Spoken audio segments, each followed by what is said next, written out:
Oscar De La Hoya has closed the door on Caleb Plant's opportunity to fight Canelo Alvarez. He was offered the fight. Caleb Plant turned it down. De La Hoya says he'll never get the opportunity again. Now, that could just be a tactic by De La Hoya to force Caleb Plant's hand and make him take the fight. Or maybe he's genuinely serious. He says that there's so many other options out there for Canelo. He doesn't have to give these guys another opportunity to fight him. Well, one thing I'll say is, when an opportunity like this comes along, you have to take a very, very, very long, hard look at it and seriously question whether you can afford to turn it down. Because Andy Ruiz, in recent memory, chose to take the Anthony Joshua fight when two other PBC fighters, well, in truth, three other PBC fighters had rejected it. Deontay Wilder rejected it, Luis Ortiz rejected it, and Adam Kaunaki rejected it. Andy Ruiz took the opportunity on short notice, and it paid off. He became world heavyweight champion, the first Mexican heavyweight champion, and his market value skyrocketed after that. Caleb Plant has, I think, 8 or 9 weeks before the proposed date to fight Canelo. He's going to be in shape because he's just coming off a fight, as Andy Ruiz was, because Ruiz had just fought, what's the guy's name? Dimitrenko. And in fact, I think Caleb Plant might actually have more time between now and the proposed date for the Canelo fight than Ruiz had for the AJ fight. Ruiz took his opportunity. He understood he couldn't pass it up. Caleb Plant is not doing that. Why isn't he doing that? I know he's been on social media talking, saying this, that, and the other, but unless you're carrying some type of injury, I struggle to understand why you wouldn't take that opportunity. If you've injured your hand, or maybe you're tired from training camp. Well, no, in fact, no. If you're tired from training camp, just take 2 or 3 weeks off and have a shorter camp, because you're still going to retain a lot of the fitness from the previous camp you had for the, what's the guy called it? He just fought Feigenbut's camp. So take a couple weeks off, then get back in the gym and train for Canelo. Is it once again an Al Heyman puppet master decision where maybe Caleb Plant would have wanted to take the fight, but Al Heyman says, nah, Caleb, you ain't going there?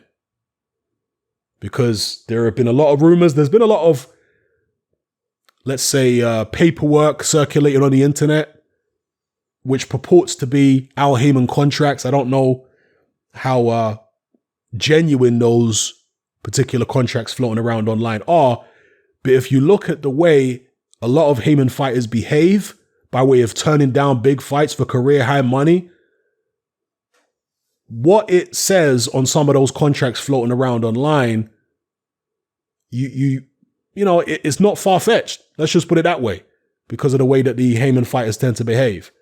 So let me know what you think about this in the comment section below, people. Caleb Plant turning down the Canelo fight and Oscar De La Hoya telling him that he'll never get the opportunity again. When Al Heyman first came into the game with PBC, it was clearly his vision to replicate the UFC model, but in boxing. Now, when I first heard of that concept, I thought, you know what? That's a good idea for boxing. To have the whole sport under one promotional banner so that it will eliminate the politics, which stop a lot of fights from happening. But the more I thought about it, I realized that actually UFC is not quite what I thought it was at first, because there are other MMA promotional companies. It's just that UFC is the most prominent and most successful, and I believe the oldest. So it's the equivalent of a Matchroom championship. It's not really the equivalent of Undisputed. And the process of getting us from where we're at now in boxing to having one dominant promotional outfit, which basically has all the best talent, to get from then to get from here to there will be a painful process, because Al Heyman is trying to do it right now, and look at what he's doing. Look at all the problems it's causing. He's trying to freeze out many fighters in the world of boxing who are good fighters, preventing us from seeing a lot of fights. Why? Because he is trying to make the public believe that the only promotional outfit that matters is PBC. That's what he's doing. So with regards to Anthony Joshua, for example, unified champion, he wants to make the public believe you don't even need to watch Anthony Joshua. If it's not a PBC fight, it's no good, basically. That's some fraudulent heavyweight championship they're fighting for over there. Same thing in the welterweight division. Terence Crawford obviously is with Top Rank, and Al Heyman's attitude is, well, don't even consider him to be a champion. Our champions are the real champions over here on PBC.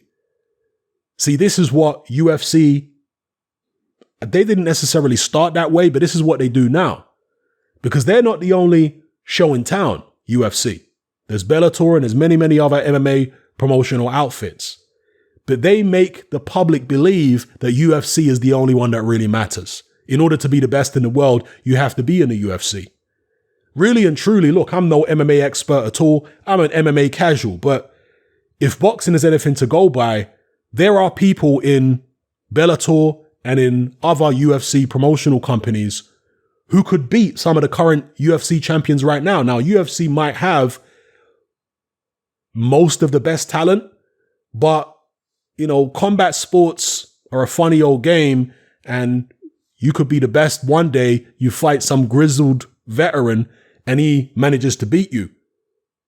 You understand? That's the way it works. But you're not going to get to see that because UFC, of course, don't do cross-promotional fights, as far as I'm aware, with Bellator, or cross-promotional fights with other MMA houses.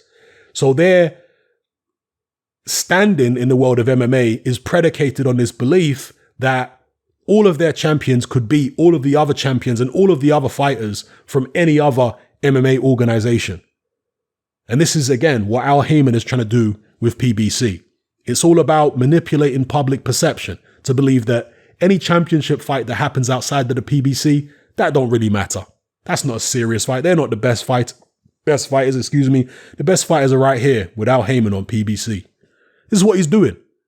And you can see the problems it's causing because real boxing fans, knowledgeable boxing fans, we know that that's some Hollywood charade, in the words of Leo Muhammad. That's a Hollywood charade. We know that there's loads of fighters outside of PBC who could beat many of the top PBC fighters. We know this. And we know that many of the PBC fighters are being kept away from fighting top fighters outside of PBC. Again, to preserve their image, to preserve this public perception that the PBC guys are the best. Could that be happening right here with Caleb Plant as well? Keeping him away from Canelo Alvarez. And it's obviously competition between Fox and DAZN as well. Caleb Plant fights on Fox and perhaps Showtime as well, I'm not sure. And Canelo fights on DAZN. DAZN are new players in the American market. They're causing a splash. They're causing a stir. They've got a lot of people concerned, I'm sure. So anyway, let me know what you guys think in the comment section below. It's happening. I'm out.